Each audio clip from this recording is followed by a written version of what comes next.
Hey, NerdNest, we've got more leaks thanks to data miners. Valve, it seems, is working on a set-top box that is codenamed Fremont. This is coming along with a controller codenamed Ibex. We spent a very long time talking about this Ibex controller on the most recent episode of the NerdNest podcast. I will leave a link to that episode down below so that you can check it out if you've missed it. But I think these two things together spells the return of Valve's Steam machines 10 years after they failed miserably. Only this time, I think Valve has set themselves up to do it right. So let's take a look at these leaks, and then I'm going to tell you why I think it is going to work this time around, why Valve is the only company that I can see actually being able to pull this off, and what I want to have from Fremont. Plus, how this could be good for the entire industry. But first, lately I have been showing off indie titles in my videos in order to give them a little bit more attention. And I've got the names of each game on the screen as it pops up. So if something looks cool, be sure to wish list it on Steam. I will have links to all of the games in the video down below that like button. And while you're down there, if there's a game that jumps out at you that you think I should include, then let me know in the comment section.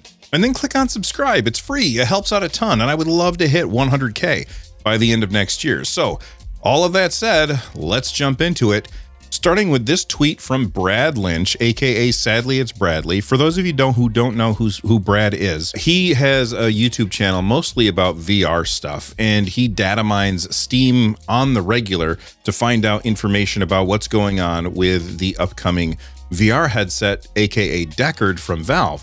But while he's in there digging around, he often finds out a lot of information that almost always turns out to be true. I'll give you an example. Before the Steam Deck OLED system came out, he was leaking all kinds of information that turned out to be for the OLED Steam Deck. So I think that Bradley has some really, really good credentials, and I think that a lot of times when he leaks stuff, it turns out to be true. So here's what he said. Valve Fremont has more evidence of being a new SteamOS hardware device. Foxlit Fox in my Discord, and when I say my Discord, I mean Brad's Discord because I'm reading his tweet, found more connections of Fremont not only having its own firmware being worked on F7F. We will get to what that F7F means later on in the video. But also that Quanta Computer, which is the manufacturer that is making Valve's Steam Deck, they are giving feedback on it. And you can see in the tweet that there's this little thing. It says, bring in debug changes from Quanta. Okay, so what about this makes us think that this is going to be a set-top box and not another handheld from Valve, maybe one without track pads, you know, a Steam Deck Lite, as it were. And here's the thing that jumps out to Brad and to me. He's got the second tweet where he says, all references to Fremont ensure checks for a full-size HDMI Type A port that you would see on TV-focused consoles and other desktop computers. You don't typically have HDMI ports, especially full-size Type A HDMI ports, on handhelds because space is at a premium, and those ports are really, really big. So you will usually see USB-C serving as the way to get video out, or you'll see micro HDMI on some devices. The Steam Deck uses a USB-C. So if this device is going to have a full-size HDMI Type A port, then that is the kind of thing that you do in a device that, number one, you don't really have to worry about how small things are going to be. And number two, you want to save money because the bigger parts are probably a little less expensive than these smaller parts.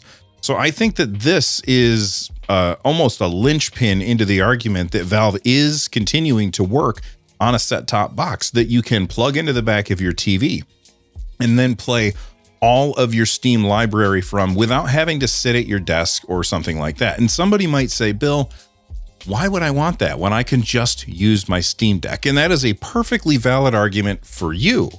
But there's a lot of people out there that aren't really interested in a handheld.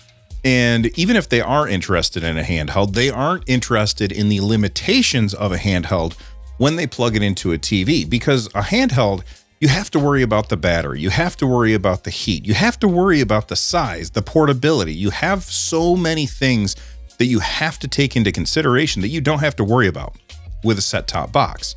So if Valve puts out a set-top box that can do all of these things and play all of these games at higher performance profiles than you can on the Steam Deck, then I think that there's going to be a lot of people out there that find that compelling, and I am absolutely one of them. Back to F7F, which I mentioned earlier in the video. What is F7F? Well, it has to do with the way that Valve has been code-naming their SteamOS devices, the things that are quote-unquote powered by SteamOS that Valve is making themselves. And right now, there is a board, seems like a developer board that's currently being worked on until they actually get the first Fremont-based board finished. That board is called AMD Lilac, and AMD Lilac keeps coming up in the leaked files as F7F. So what is F7F? Well, in order to understand what F7F is, we got to talk about the original Steam Deck, which was known as codenamed Jupiter, which turned out to be the LCD Steam Deck. Originally, in the codes, that thing was called F7A or Aerith, which is named after, Aerith, the character in Final Fantasy VII. Then there's F7G, which was data mined and later turned out to be Galileo or the OLED Steam Deck. Well, now we've got F7F. The F stands for Fremont. We don't know what this device is, but if it has that full-size HDMI Type A port, then it's gotta be. Okay, it doesn't have to be, but I think that the chances of it being anything other than a set-top box are really, really low. If you have ideas for what else it could be, let me know in the comments down below that like button. Now that we're all on the same page, I want to rewind 10 years and talk about when Valve tried the Steam machines the first time around. And they tried something big, but they didn't have the building blocks in place that they do now, and it failed spectacularly. And the reason it failed spectacularly were for two reasons. The first reason is Proton. For those of you that don't know, Proton is a translation layer that allows you to run Windows games on Linux. Back 10 years ago, we didn't have Proton, or at least it wasn't in the state that it is now, where you can play most games on Linux using Proton. And because of this, Valve selling Steam machines running a Linux operating system meant that most games wouldn't run on this system. Valve was hoping that developers would buy in, but developers said, no, we don't want to do the extra work for such a small user base. We're not interested. No, thank you. Valve learned from that, and now we have Proton, and we'll talk more about that in a little bit. The other big reason why the Steam machines failed, in my opinion, was because Valve didn't make their own hardware. Instead, they partnered with third-party manufacturers to make hardware, and those third-party manufacturers priced themselves out of interest. So if you wanted to pick up a Steam machine, you were paying a pretty penny.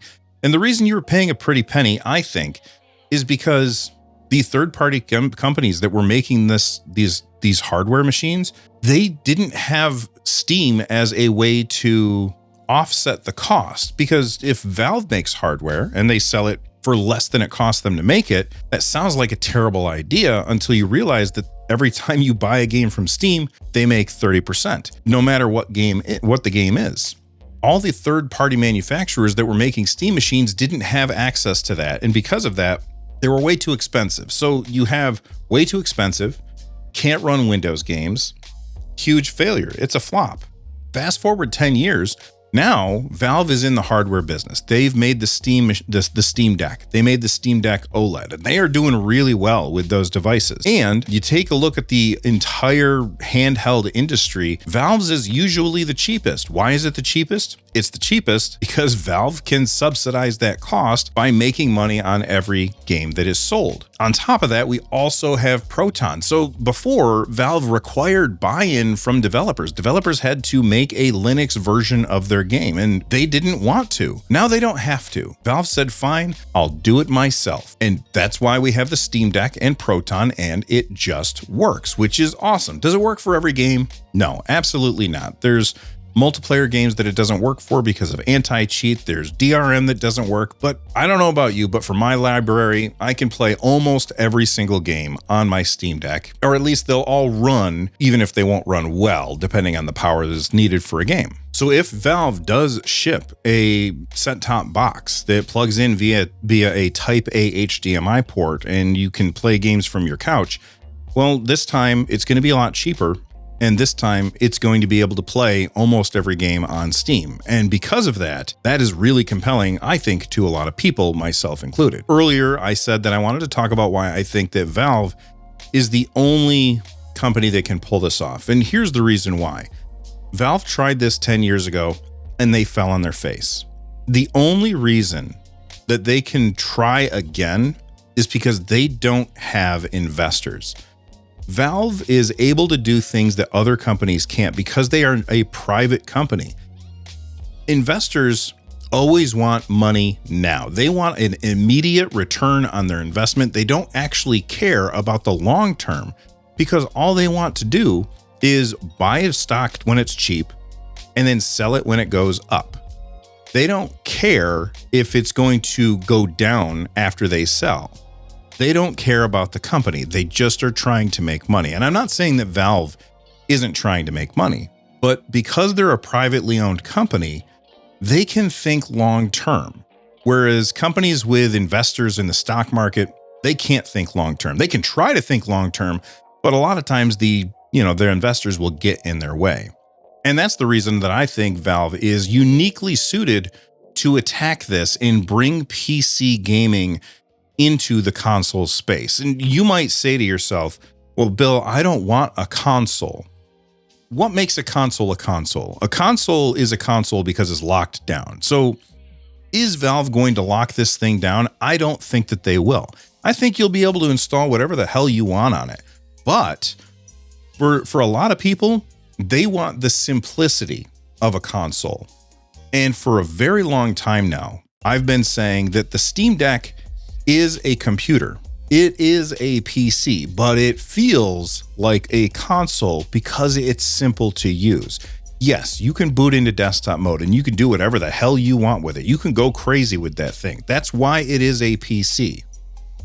But it feels like a console, and that is what is compelling to a lot of people. Yeah, you can build your own Steam machine and install your own SteamOS on there. I did it with Bazite, but I would prefer to just buy a box, plug it in, and walk away and never have to really think about it. And that's what I really want to see from Fremont. And so let's talk about what I want to see from Fremont. Number one, it needs to be way more powerful than the Steam Deck. The Steam Deck is a fantastic system, but it is hampered by the limitations of being a handheld system, meaning you have to consider the screen, you have to consider the battery, you have to consider heat. When you are talking about a computer or a console, they can be much bigger, so they can use a lot more power. In fact, I'm going to put on screen right now the amount of power that an Xbox Series X uses, the amount of power a PlayStation 5 uses, the amount of power that a PS5 Pro uses, and compare that to the Steam Deck, which only uses 15 watts at its maximum draw. That is really impressive what we can get with 15 watts with the Van Gogh chipset. Imagine what we could do with a device from Valve that is not limited to 15 watts. It would be really impressive, and that's why I'm excited for it. Which brings me to number two. It needs to ship with the Steam controller, or aka ibex. This is a controller that supposedly has trackpads in it. It needs to have all of the things that the Steam Deck has so that it's just like sitting down with a Steam Deck, only instead of holding it in your hands, you're just holding the controller and the display is up on the screen, running it probably, I don't know, I'm going to say 1440p, 60 frames per second, or maybe even higher. If you lower your resolution, you could probably get up to 120 frames per second, depending on what game you're playing. This is the kind of thing that I want from Fremont. I want to know what you want from Fremont. Let me know in the comments down below that like button. But here's the coolest thing. Valve won't be the only ones making these. So for me, when I look at Fremont as something that I want to buy the first party Valve one, but there's going to be people who want a cheaper version. There's going to be people who want a more expensive version. I'm sure that Valve will have a couple of different SKUs depending on storage and that kind of thing.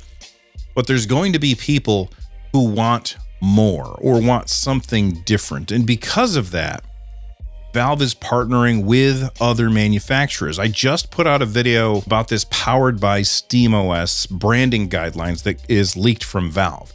And I'll leave that linked down below so that you can check it out as well. But the long and short of it is basically Valve is saying, look, if you want your system to be sold where it says powered by SteamOS, it has to meet these guidelines. And the guidelines are that you can bring it home, plug it in, it boots right into SteamOS, and you can buy and play your games just like you can on a Steam Deck.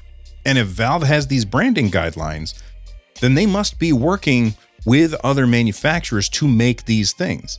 So not only is Valve going to be making Fremont, but other manufacturers will also be making their own Steam machines as well. And again, you go back to 10 years ago, the other manufacturers were too expensive. Well, now they're going to have a cheaper version to compete with them because Valve is going to put out the cheapest version available. Kind of like the current handheld market. Yeah, you can go out and buy, a Lenovo Legion Go or an ROG Ally or an Ally X. And most of these devices are all going to be more expensive than a Steam Deck. A Steam Deck you can get as little as like $400, although it often goes on sale for less than that. And these other systems are usually much more expensive than that. Why can Valve get that cheap? Because they make money on the store. And these other companies like Asus and Lenovo, they don't make money on the store. So theirs is a little bit more expensive. But if you look before the Steam Deck came out, most handheld PCs were well over $1,000. Now that the Steam Deck is out and people have seen that you can get a handheld for a lower price, the other companies had to lower the prices. I often say that I think that Asus and Lenovo were inspired by Valve's Steam Deck, who was inspired by the Nintendo Switch, in order to make this hardware. But if we lived in a world where Valve didn't ship the Steam Deck and Asus still made the ROG Ally X, I bet it would be more expensive than it is because we wouldn't have the Steam Deck to compare it to. And people would just assume, well, I guess that's what it costs. I also wanted to talk about why I think that this development is good for the entire industry. And here's the reason why. You look at the console wars. You've got Xbox, PlayStation, and Nintendo. Nintendo, they always just do their own thing. They don't care about anybody else. And most of the time, the other companies might try and copy a gimmick that Nintendo's doing that's succeeding. But usually they just say, well, Nintendo's doing their own thing and they're just going to go do the Nintendo thing. And we're going to do our own thing. So usually it's just Xbox and Sony. Well, Xbox is getting outsold by the PlayStation, I think like 5-1 at this point. I'm not sure exactly what the numbers are, but it's a lot. Like there's a lot of PlayStation 5s out there and not nearly as many Xbox Series out there. Xbox is failing. It's failing enough that at this point, Microsoft is basically saying, okay, we're going to be shipping our games on PlayStation. We're going to be shipping our games everywhere because we're not just a hardware manufacturer. We're the biggest publisher that there is, and we are going to publish our games wherever we're going to make money. And that makes a lot of sense for Xbox, but I don't like the idea that Sony doesn't have any real competition in that console space. And while the Steam Deck and the Steam machine or Fremont, I know that that's not a console. It feels like a console. And if Valve can put out the Fremont or the Steam machine and have it compete with Sony, that will keep Sony in check. And we've seen many times whenever companies do really, really well, they start to push just a little too hard. I often say that they turn into Icarus. They fly too close to the sun, and then their wings melt, and then they fall back down to earth, and we all laugh at them for, having, being just a little bit too ambitious. So I think that Sony needs somebody to keep them in check. And if Microsoft isn't able to do it, and Nintendo is just going to do what Nintendo does, I really hope that Valve can step in and not necessarily try and, fight with Sony, but just to show that there are other options. And when you look at the ridiculous size of the Steam library, if Valve ships a quote-unquote console and it has access to 70,000 games or whatever stupid number of games are on Valve or on Steam right now, that is going to be really compelling to a whole lot of people, and it might help keep Sony in check. So I think that this is good for the entire industry. Let me know what you think in the comments section down below, or hit me up on the social medias. As always, stay rad. Thanks for watching, and I hope to see you on the next one.